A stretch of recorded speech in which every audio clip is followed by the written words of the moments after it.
Welcome to my channel. ఈరోజు అమ్మ వంటల రుచిలో రుచికరమైన బెల్లంతో కొర్రల పాయసం ఏ విధంగా తయారు చేయాలో చూద్దాం. తయారు చేయడానికి కావలసిన పదార్థములు: కొర్రలు పావు కప్పు, జీడిపప్పు కిస్మిస్ కొద్దిగా, బెల్లం అరకప్పు, పాలు 1 కప్పు, నెయ్యి 1 టీ స్పూన్, యాలకుల పొడి పావు టీ స్పూన్, దాల్చిన చెక్క పొడి చిటికెడు. బెల్లంలో వేరువేరు రకాలు ఉంటాయి. ఇది వచ్చేసి అచ్చు బెల్లం. ఇది పాలు మరుగుతున్నప్పుడు వేసినా కూడా పాలు విరగవు. ఇది వచ్చేసి ముద్ద బెల్లం. ఇది పాలులో వేస్తే పాలు విరిగిపోతాయి.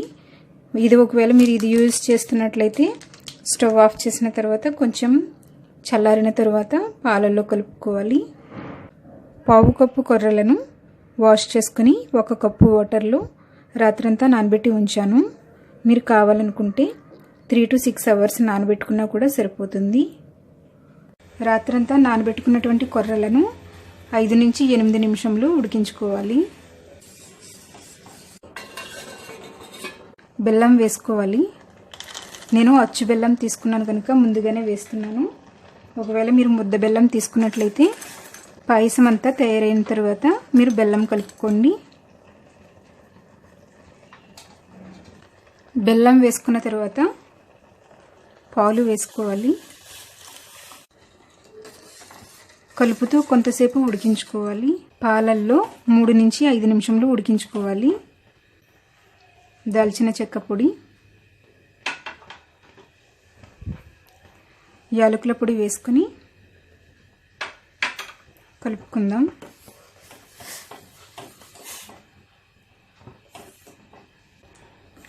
ఇది రెడీ అయ్యింది. దీనిని పక్కన పెట్టుకొని స్టవ్ మీద చిన్న కడాయిని పెట్టుకొని 1 టీ స్పూన్ నెయ్యి వేసుకోవాలి. నెయ్యి కరిగిన తర్వాత జీడిపప్పు కిస్మిస్ను వేసుకొని వేయించుకుందాం. లో ఫ్లేమ్లో వేయించుకోవాలి. ఇవి వేగిన తర్వాత స్టవ్ ఆఫ్ చేసుకుందాం. తయారు చేసుకున్నటువంటి పాయసంలో ఈ జీడిపప్పు కిస్మిస్ను వేసుకోవాలి.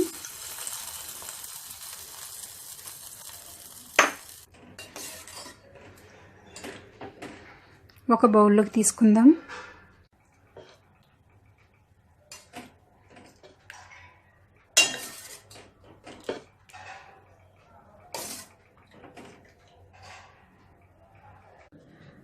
ఆరోగ్యకరమైన రుచికరమైన బెల్లంతో కొర్రల పాయసం రెడీ అయ్యింది.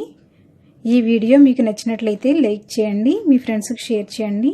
మరిన్ని వంటల కోసం సబ్స్క్రైబ్ చేసుకోండి. Thank you for watching.